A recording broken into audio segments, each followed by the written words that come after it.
Questo progetto si lega un po' a quelle che sono le attività sociali che da sempre coltivo in ambito associativo, ma in generale legate ai temi sociali giovanili. In questa storia ci rivolgiamo ai giovani e non solo, parlando della contemporaneità giovanile, mettendola a nudo, con una storia che potrebbe riflettere l'esperienza di chiunque. Si parla di coraggio, si parla di scelte spesso difficili, forzate, scelte che bisogna fare a volte inevitabilmente in due per stare bene e per quei progetti di vita che una coppia qualsiasi, che sia un fidanzato, una fidanzata, marito e moglie, bisogna perseguire. Però, come dicevo, se si è in due è meglio, perché poi lo sforzo diviene comune e gli obiettivi, nonostante le difficoltà e gli ostacoli, quelli che vivono i protagonisti di questo cortometraggio, quelli si superano e gli obiettivi vengono poi finalmente raggiunti. Cosa vorreste lasciare ai giovani che poi vedranno questo corto? Emozioni, qualsiasi esse siano. Mi piacerebbe che ognuno ricavasse qualcosa di suo, di personale. Io ho imparato l'importanza delle relazioni e quanto delle relazioni si possano creare così intensamente e così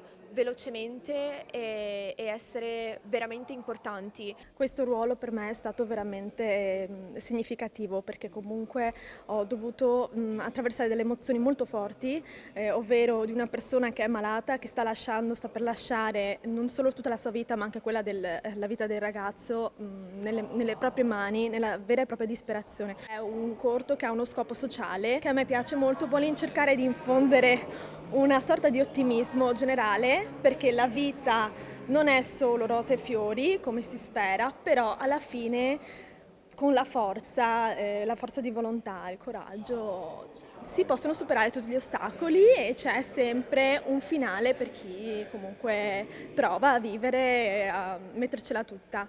Un corto girato nel territorio del Veneto orientale e che ha coinvolto anche tanti giovani del territorio questo. Bravissimi, talentuosi, alcuni di loro alla primissima esperienza, sono stati veramente molto bravi nell'interpretazione dei propri personaggi. Abbiamo realizzato le riprese lo scorso mese di luglio a San Donà di Piave e Portogruaro e partiremo proprio da queste due città con le prime proiezioni e poi a seguire diversi incontri nelle scuole, nelle sale cinematografiche, in centri di aggregazione culturale per promuovere al meglio e continuare a portare avanti il messaggio del cortometraggio stesso.